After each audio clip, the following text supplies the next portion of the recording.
So good evening, everyone, and welcome to this webinar on ARFID, which is the topic for tonight.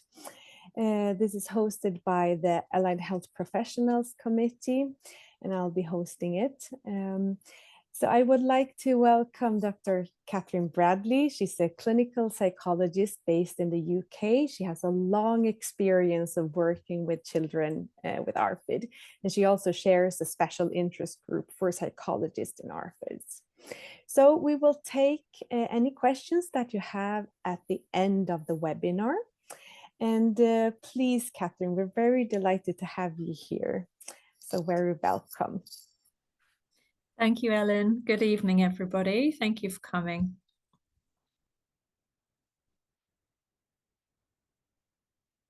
Someone just let me know if they can see these slides. Yes, we can see your slides. Great. Okay, so as the lovely introduction from Ellen said, I'm a clinical psychologist working in Derbyshire Children's Hospital, and I have quite a long-standing interest in working with restricted and avoidant eating. So I will be talking to you about ARFID today, but I'm not just talking about children and young people who meet this diagnostic criteria. I'm much more interested in the reasons why children don't eat than whether or not they have a certain diagnosis. And I think there's a lot of things that we can learn from our understanding of ARFID to lots of different children who restrict their eating. So we use a few different systems of diagnosing ARFID, avoidant restrictive food intake disorder, but they say largely the same thing. So both the DSM and the ICD have a diagnosis of ARFID that can be made, and they look at insufficient quantity or variety of food, resulting in psychosocial impairment, nutritional deficiency, tube or supplement dependence, and poor weight, growth, and physical health. I'll try not to dwell too much on these points, as I know there was recently a presentation on ARFID by an eating disorder psychiatrist, so I'll try not to repeat the information that was there. So who do we exclude from a diagnosis of ARFID? So we wouldn't diagnose ARFID when there are concerns about weight and shape that are stopping a young person from eating. So those who might have anorexia or bulimia nervosa. If there is another mental health condition that was stopping them from eating, ARFID wouldn't be an appropriate diagnosis. And similarly, if there is a medical reason that they're not eating, such as restricting foods that would give them an allergic reaction, that wouldn't be ARFID either.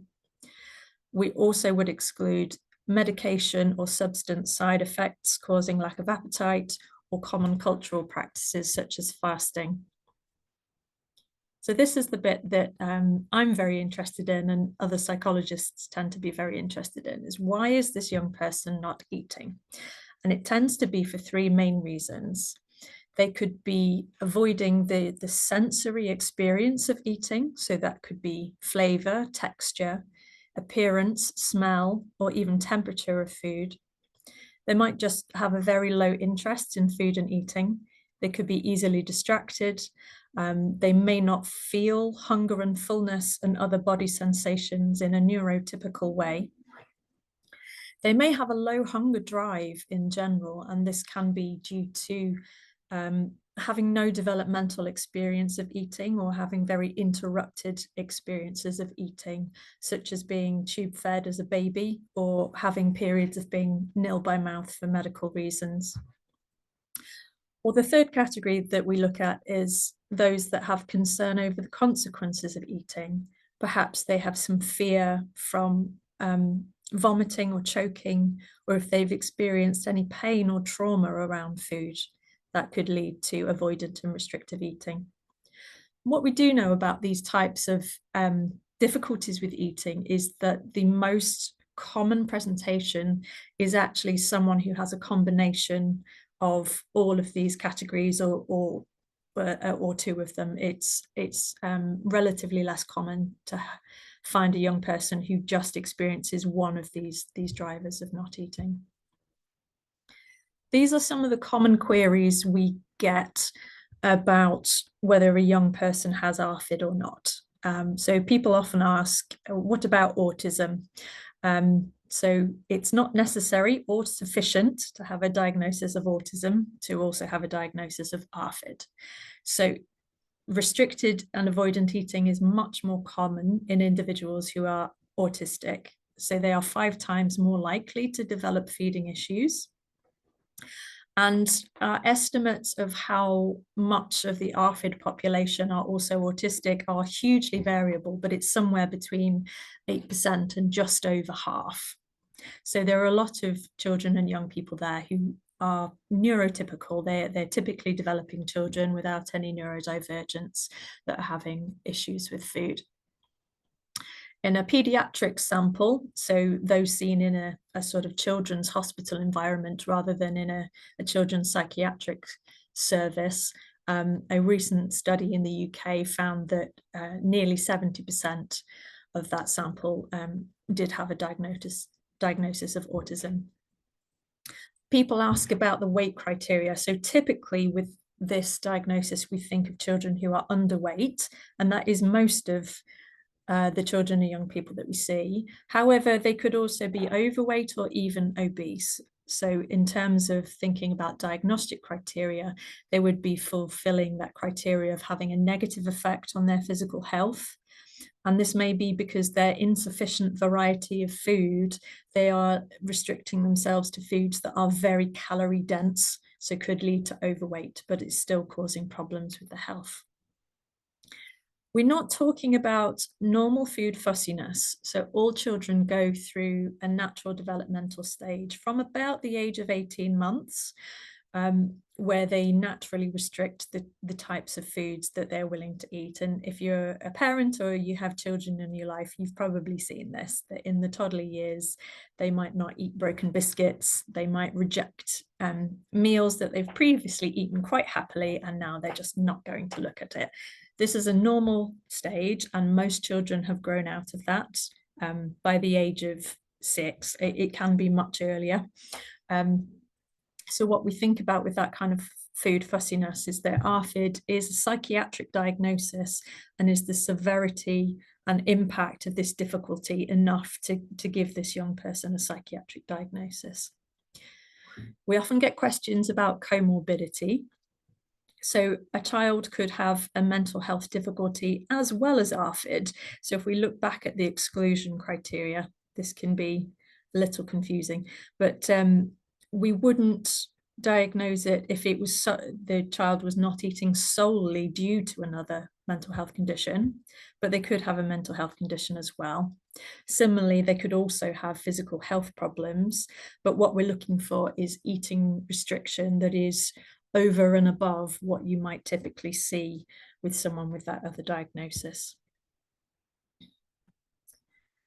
To assess the physical consequences of something like ARFID or other avoidant and restrictive eating, in the UK, we use the Royal College of Psychiatrists report, Medical Emergencies in Eating Disorders, or what we call MEAD for short, which gives lots of clinical assessment measures to measure the physical health of someone with eating difficulties. Recent studies have found that consequences are found across the weight spectrum, so not just in those who are underweight. And common difficulties might be low bone density, nutritional deficiency, and when compared to those with anorexia nervosa, it's relatively less common to see bradycardia or hypertension despite similar body weight. In those who are also autistic, there are risks associated with ARFID such as scurvy, rickets, vision loss, iron deficiency, anemia, and overweight and obesity. I'd like to look a little closer at chronic illness as comorbidity for ARFID, as I think that's the population that a lot of people on the call today would come across in their clinics. So we think about those drivers of eating that we thought about before: sensory avoidance, low interest, and concern over consequences. It's been found that up to 6% of gastroenterology patients met full diagnostic criteria for ARFID, and that was in a sample where those people weren't previously diagnosed. And up to 17% had clinically significant symptoms, even if they didn't meet full diagnostic criteria. Of those in a gastroenterology sample who had ARFID, almost all of them said that fear of gastrointestinal symptoms was what was driving their eating difficulties. In a sample of young people with ARFID who were inpatients in a psychiatric eating disorders unit, a very large proportion of them said that they restricted to avoid experiencing gastro symptoms. And a British study found quite recently that patients who were seen in paediatric services rather than psychiatric services tended to be younger, male, and have more chronic symptoms than those in a psychiatric sample. It was also found that around a fifth of them had chronic constipation. We'll think a little more about that later in terms of how that can maintain an eating problem as well as trigger it.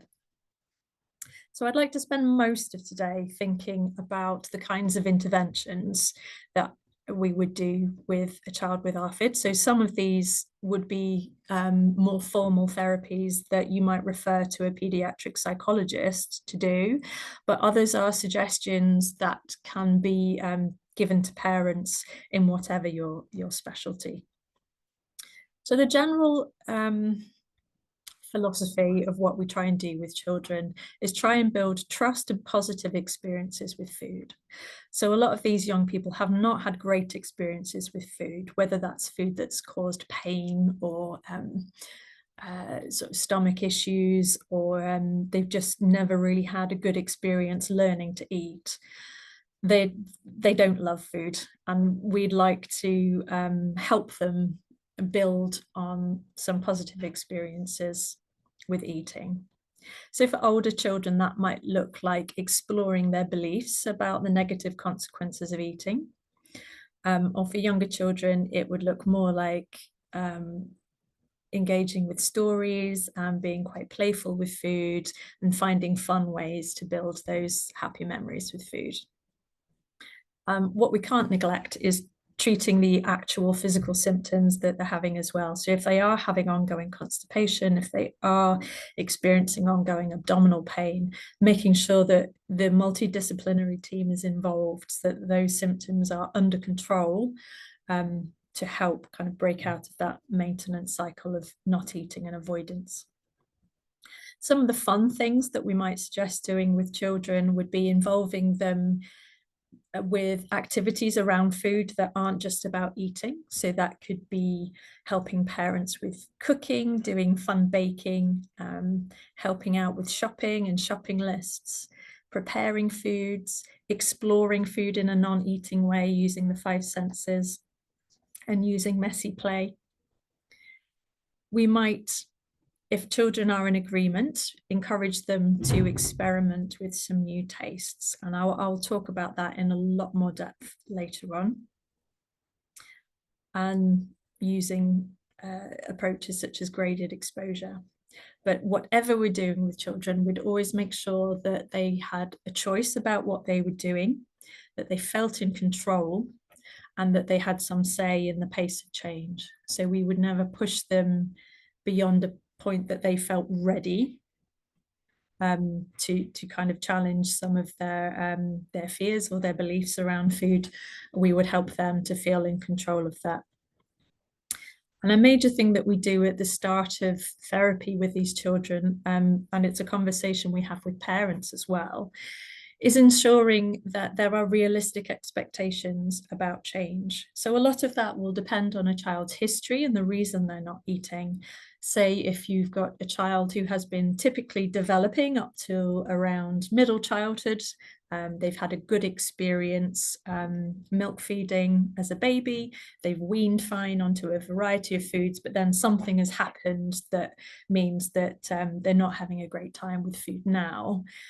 In my experience, they're much more likely to make greater changes and probably more quickly than a child who might never have eaten particularly well, might not have had a good experience breast or bottle feeding, may have struggled to wean onto solids, or if there are other issues involved, such as autism or other forms of neurodivergence, then we would be thinking much more about getting the child to a sort of minimally safe level of nutrition, rather than getting the hopes up that they might one day eat all sorts of weird and wonderful foods in all sorts of different environments, which may not be realistic for them.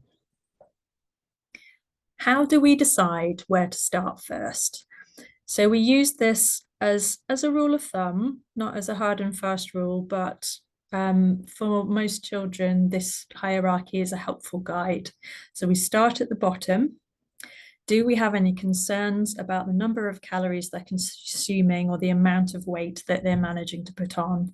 And if the answer is yes, then that's where we need to start. Step one would be just getting them to eat enough food. Typically, if anyone can have a single goal to work on, that's much more achievable than trying to tackle many different things at once. So at first we might say, ignore the variety of food that this child is having. Let's just get them eating enough meals and enough calories.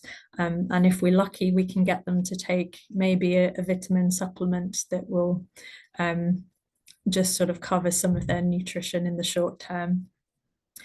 Once we've managed that, usually by allowing them free access to their safe foods and asking parents to stop trying to introduce other foods that the child is not comfortable eating, and just letting them pick which foods that they would like, and hopefully they have something from each food group that will meet their basic requirements that way.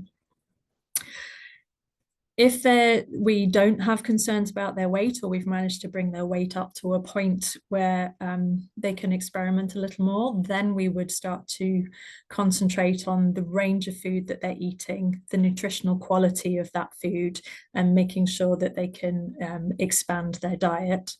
The absolute last thing that we would focus on would be anything to do with mealtime behavior or expectations of normal eating. So sometimes parents can be quite uncomfortable with this. If we say, forget about whether the TV's on, forget about whether they're sat at the table or whether they eat at the same time as everybody else, and let's just focus on getting enough food in them. Other times we find that families have started to implement this already, that they've already learned that this perhaps doesn't work for their child, and they're quite happy to be flexible with those kinds of expectations. So one therapy we use with ARFID as psychologists is cognitive behavior therapy.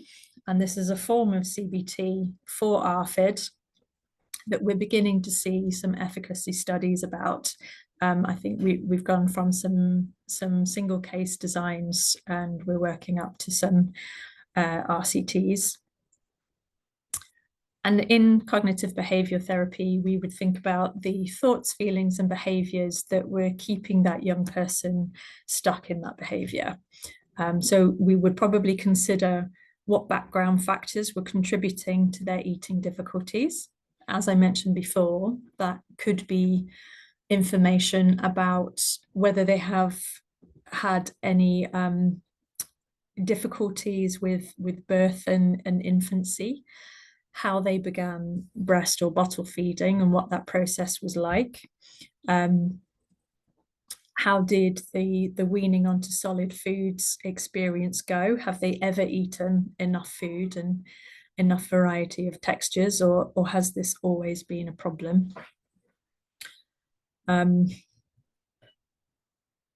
then we would consider whether there had been any triggering events that might have made the difficulties worse more recently. So, for example, do we have a typically developing child who has a good experience with food up until a certain point, but perhaps then they've experienced something that's really put them off their food? And we might call this conditioned taste aversion. So perhaps someone has experienced a gastrointestinal illness that's given them some really quite unpleasant bodily symptoms. And the food that they ate around that time, they just can't think of eating that again. And I think a lot of people can sympathize with that experience, even if they don't have a diagnosed physical health condition. What typically happens then is that they get into a maintenance cycle of thoughts, feelings, body sensations, and behaviors that keep the problem going. So let's take a closer look at what that might look like. So if they've been through a triggering experience like that, the thought of particular foods can cause them worry, panic, and anxiety. What we know about the physical effects of anxiety is that the chemicals your body releases can make you feel sick, they can give you a dry mouth, they can give you a lack of appetite, they can give you butterflies in the tummy, and these are all things that do not make you want to eat a meal. That might lead them to avoid that food or say, oh, I'm not hungry, and then they don't eat. They might experience something we call hypervigilance, which is where you're so afraid of something happening that you're always on the lookout for it. So they might start to inspect their food to see if it looks safe, or think about how it's similar to a food that they don't like to eat. Is it too slimy, too crunchy? Is it a similar flavor to something they don't like? And then they might avoid eating that food. So their diet can become more and more restricted as their fear kind of takes over. And they may have some of these thoughts like, I'll be ill again, or it'll hurt, or I won't cope, which can really keep this maintenance cycle going. We would typically only do this kind of approach with older children, maybe from around secondary school age onwards, so around 11 years plus. And that's because of the developmental stage of having the ability to notice what they're thinking or label their emotions, and being able to kind of reflect on those experiences. That's an ability that comes a bit later in childhood.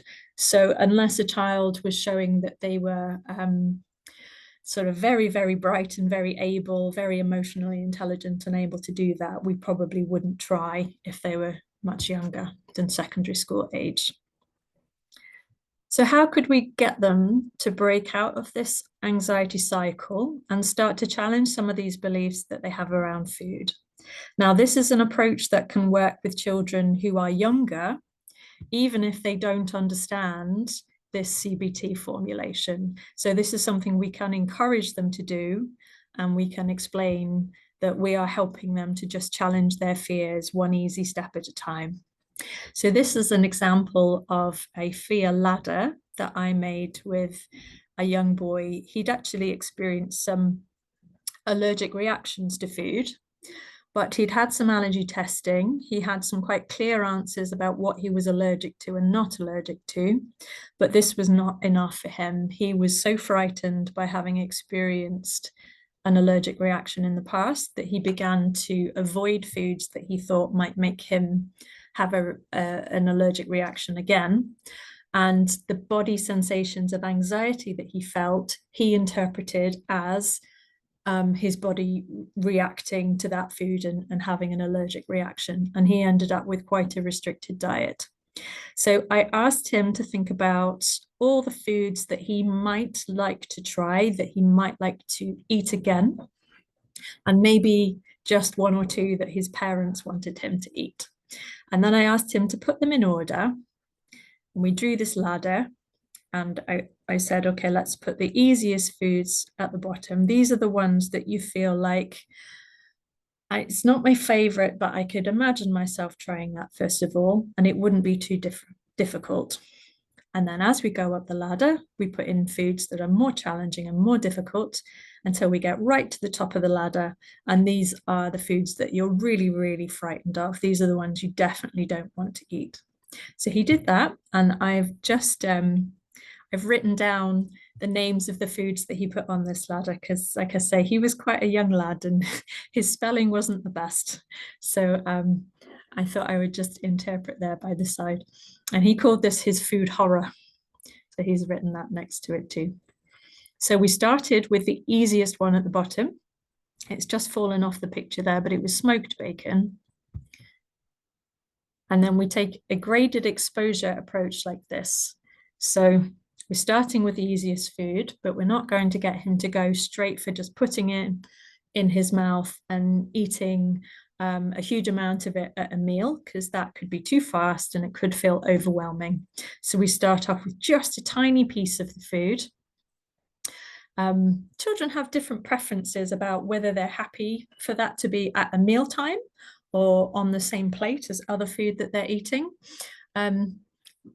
Many children will not want that food to be touching the other food that they feel safe with and they want to eat. And often we encourage children and parents to go through this process when it isn't a mealtime, so that they can feel relaxed and safe, that they are getting the food that they feel comfortable with for their nutrition at their mealtime, and it's going to fill their tummy. And this is much more about exploration. So we're not pressuring them to finish the food.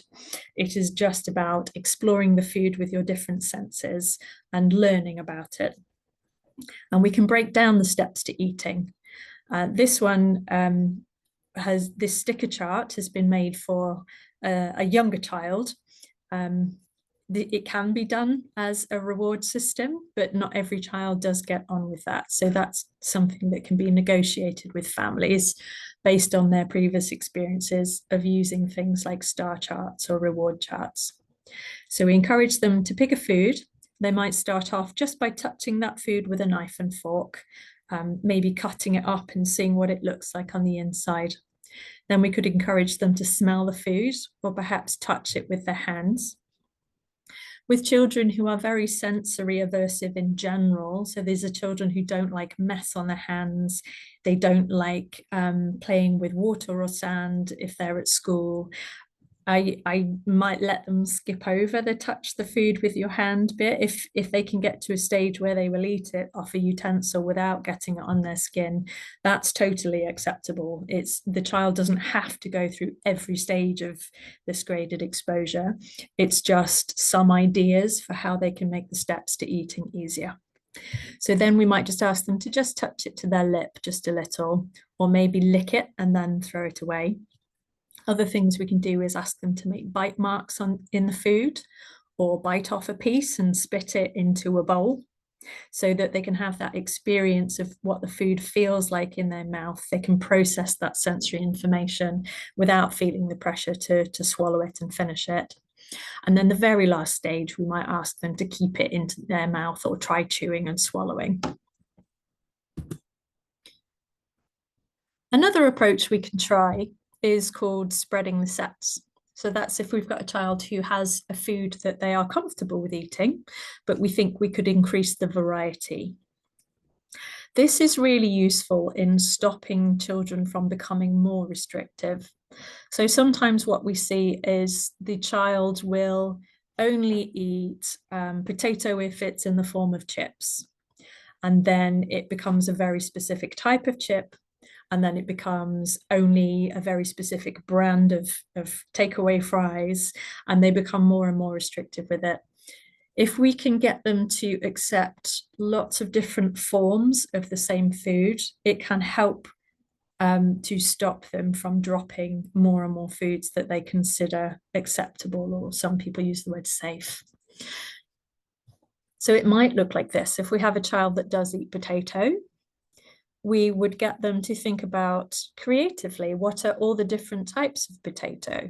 Are they fried or roasted, or a jacket potato, or baked with butter, and really kind of think of as many ideas as we possibly can. Google image search is quite helpful with this. We can sit next to them on the computer, look at all the different photos of food, and they can tell you what they like about each one, what they don't like about each one. And we can get them to pick one that's quite similar to something that they already eat, but maybe with one or two changes that they would be willing to try.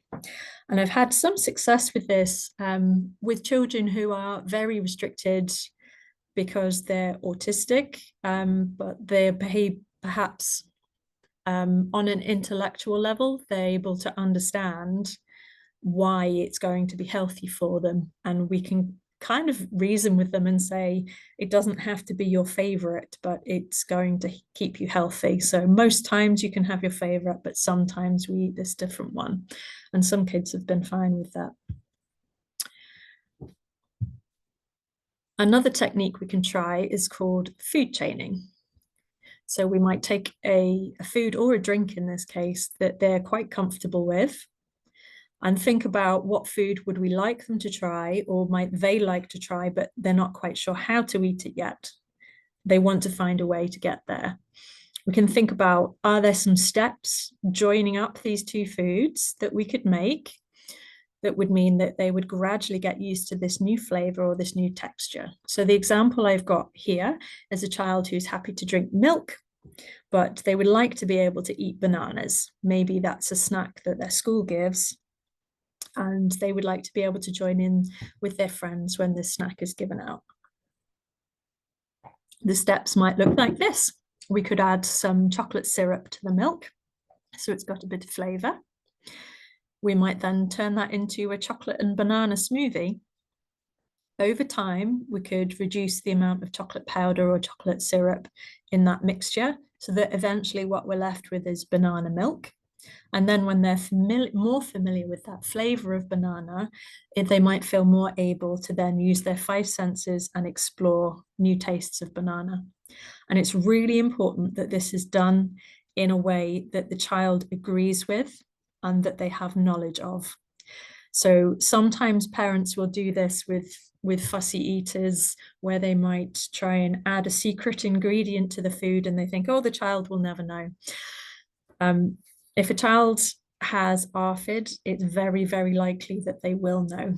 Their sensory sensitivity means that they're very likely to detect a change in their food, or if they are hypervigilant about food, as I explained before, where they're very fearful, so they look for changes and differences in food, they're very likely to detect any differences. So we don't ever recommend that parents try and sneak this in or somehow hide ingredients in food. So the child has to be involved in this process and agreeing to trying it.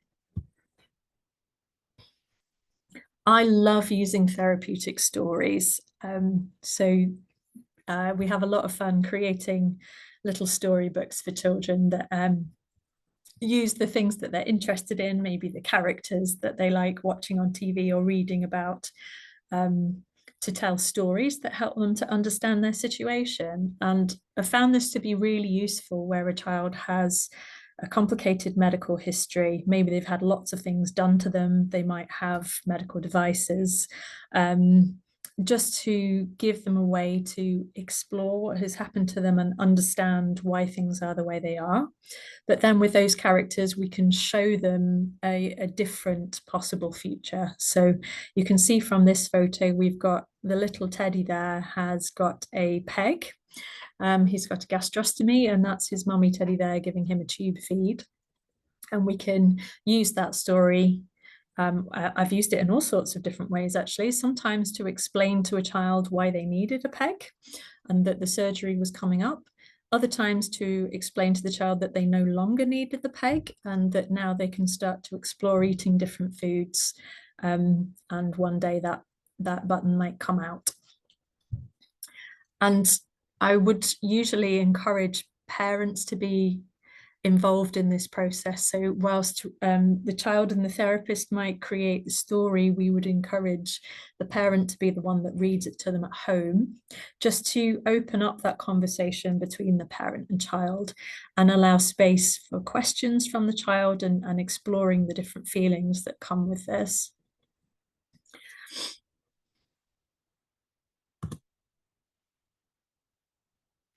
For any child that's having difficulty with eating, we encourage meal times to feel relaxed and calm. So as I mentioned before, that might mean it might look quite different to what you would think of as a traditional family meal time.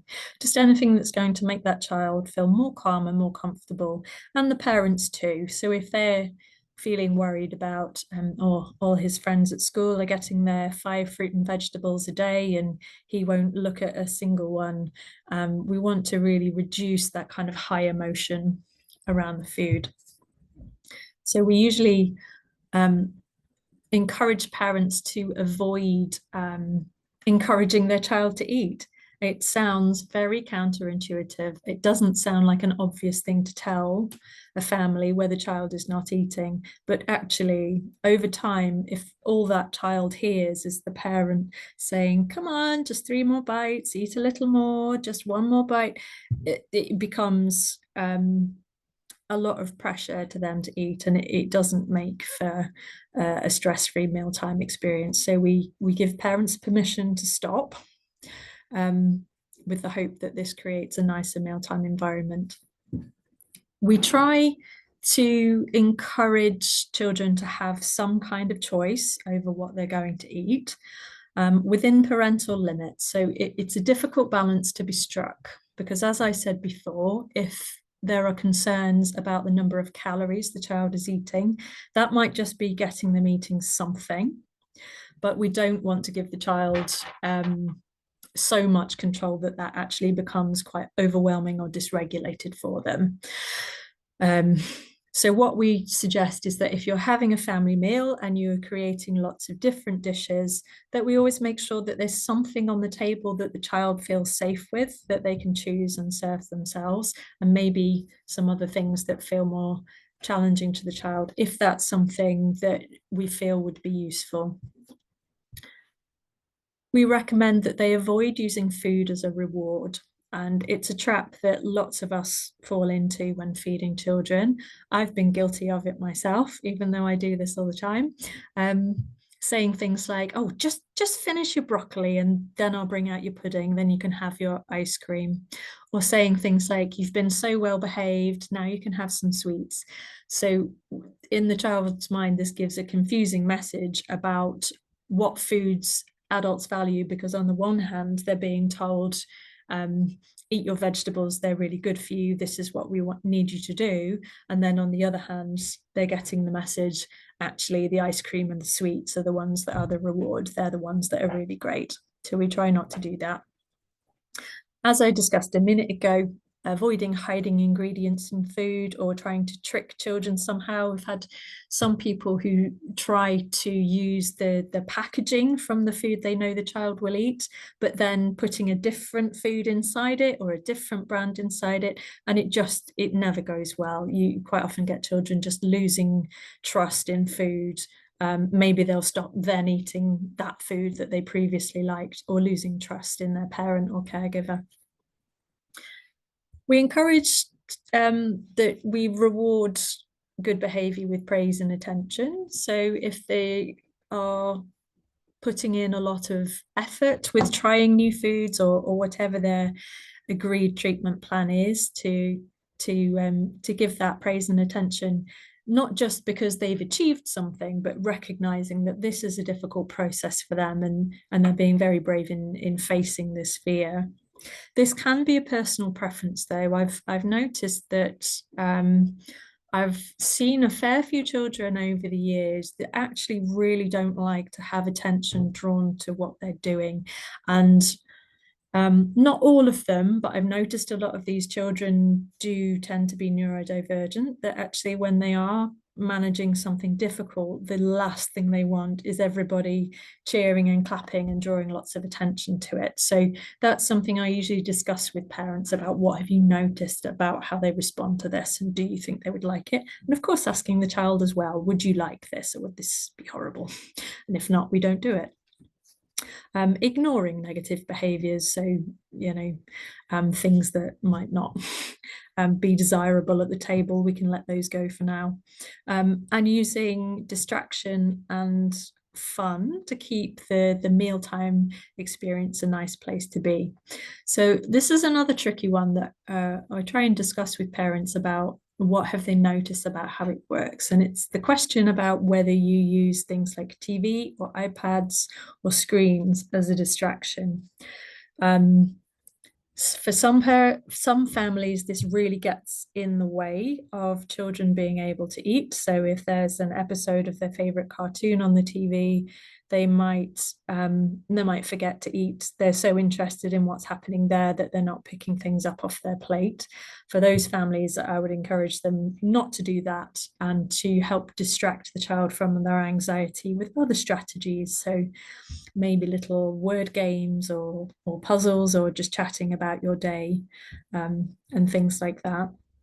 But there are children, particularly children who are less interested in food, the ones that you find just don't really feel a hunger drive, that need to be reminded to eat, that don't often come to parents and say, I'm hungry, can I have a snack? That for those children, a bit of distraction, even with something like a screen or an iPad, can actually help them to eat more, so that having something else to focus on means that they do end up eating a larger volume of food. And we always try and keep it fun. I'd like to speak a bit about prevention. So I've thought a lot about how can we help these children and young people when there is a problem. But given the populations that we work with, there will be a lot of children that we can predict might be at risk of developing these kinds of behaviors. So I'm thinking about very ill babies, or children who are tube fed, children who have periods of time not eating for medical reasons. Thinking about what can we do with those children to try and prevent problems from occurring.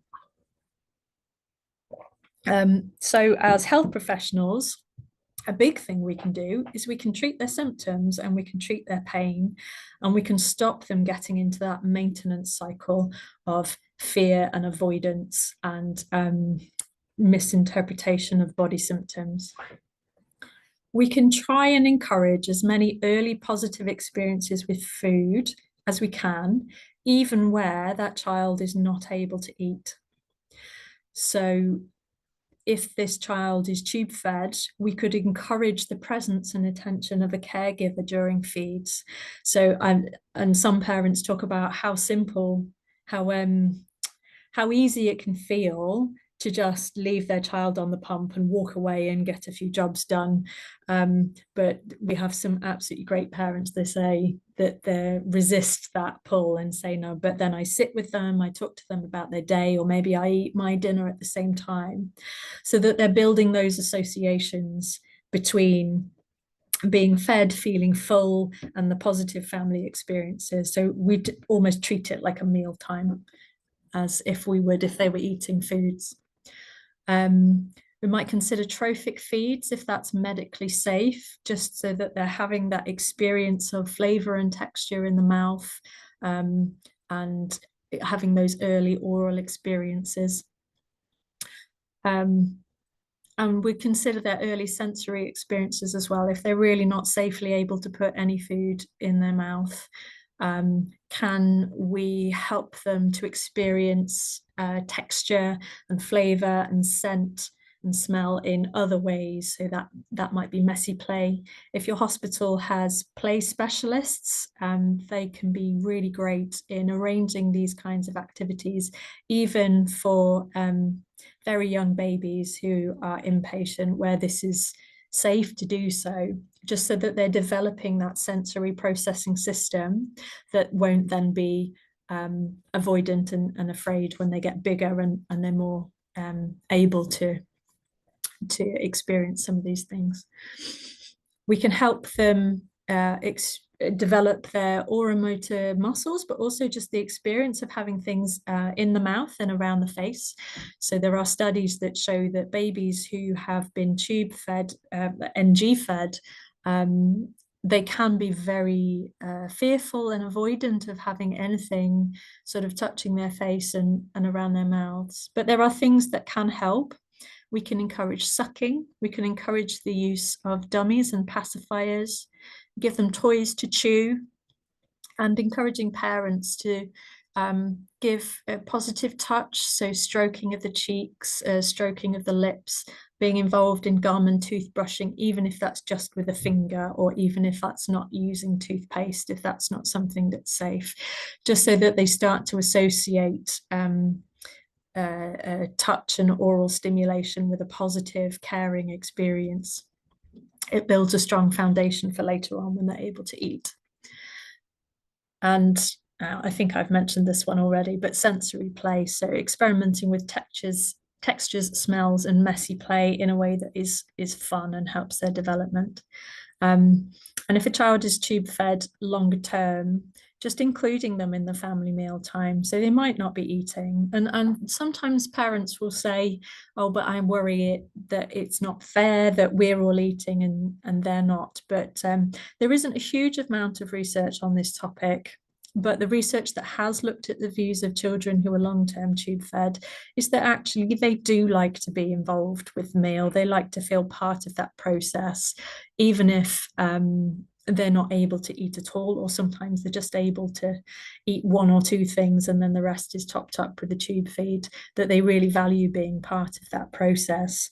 And for some kids, even if they're tube fed for quite a long time, they might then go through a period, they might then be able to be weaned off that tube. And if they've had that background of positive experiences around food and the expectations around food, then that's a strong foundation for them to build on.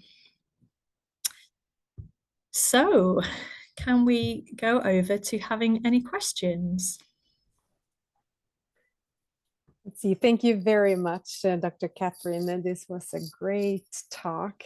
I think this is a very important area, and everyone who works within the pediatric gastro and nutrition area, we will definitely encounter these patients in the clinic, and we need to know how to correctly identify these children and how to treat them in appropriate ways, because sometimes we might need different strategies than when we're working with other types of other children with other types of feeding and nutritional problems. So I can see that we already have some questions in the chat, and anyone who wants to ask a question, please write in the chat and I'll help you, Kathryn. So there's one question here from let's see, from Fiona. What age do you do the graded exposure with?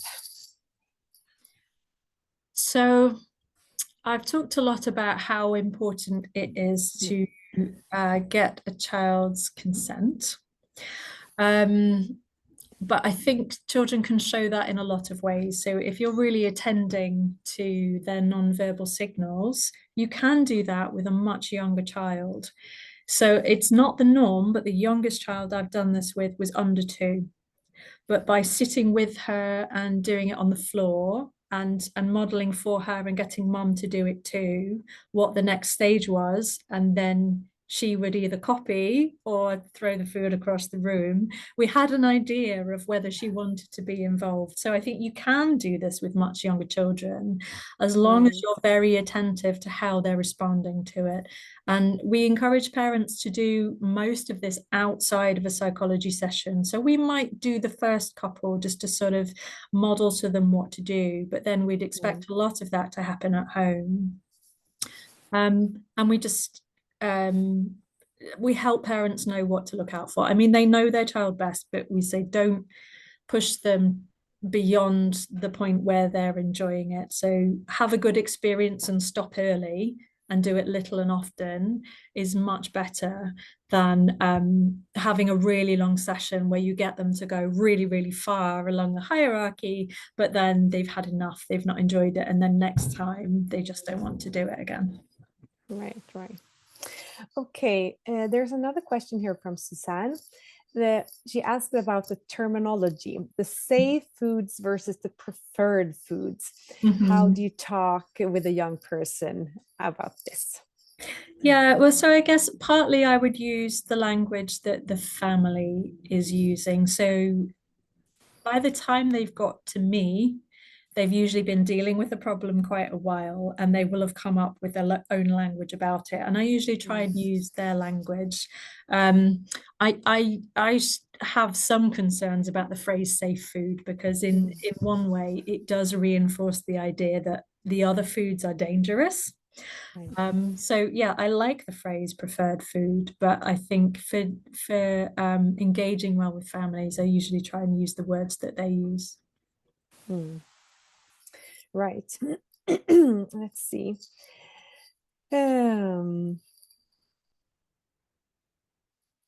Okay, so a question from Matilda. What would you say is the difference between ARFID type of avoiding foods because of fear and fear of the negative consequences, and a more regular fear of certain foods? Like are there specific differences when it comes to ARFID compared to other children? Is that what I said about the sort of normal fussy eating, perhaps? Maybe, yeah.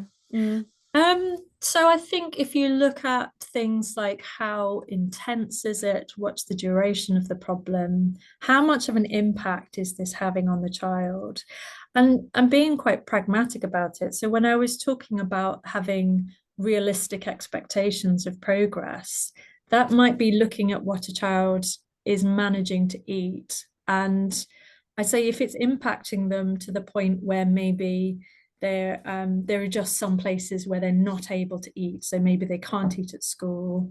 The family can't go on holiday, or then maybe they're missing an entire food group. Maybe they're eating no protein, or that's something that's more concerning. Right. But as I said, all children go through a stage of fussiness, and some are just naturally more selective than others, but it's the impact that it's having on them and the family that really makes the difference. Right.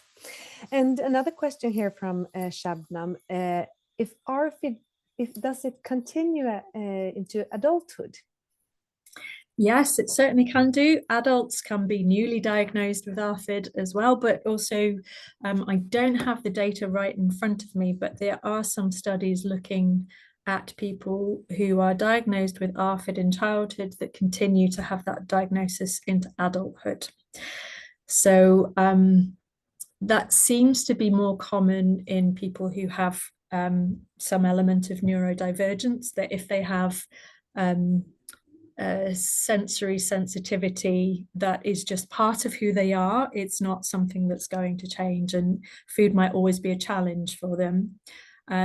But having said that, they can still be helped to add in sort of enough, maybe a minimal amount of extra food that's going to keep them safe and healthy. Right. And there's another question. You say that the cognitive behavioral therapy is mostly for children 10 years, 12 years and older. And what kind of intervention would you recommend for younger children? And especially the very young, Katharina is asking about 2 to 3 years. Yeah, so the slides will be shared after this presentation, I think. If you look back at the slide I had on family mealtimes and reducing the stress around mealtimes, those are the main interventions that we recommend for all children, but particularly for the younger children. So everything I've discussed today about building positive experiences around food, having fun with it, being involved in shopping and cooking and play. These are the things that we'd really encourage for younger children. As I said, you can do graded exposure with younger children, with the caveats I explained about consent and being willing to engage. There are some studies looking at family therapy approaches for ARFID, but I don't think there is a huge amount of evidence, really robust evidence there yet. I think the difficulty we have is that ARFID became its own diagnostic term in 2013. These children have existed long, long before this, but in the research literature, you might have seen other terms like pediatric feeding disorder, or non-fat phobic anorexia. Like there was about 10 different terms out there. So the research that we have is very spread out amongst those terms. So when you say what is the evidence for ARFID, if you take that very literally, there isn't much, because the diagnosis has just been around 10 years or so.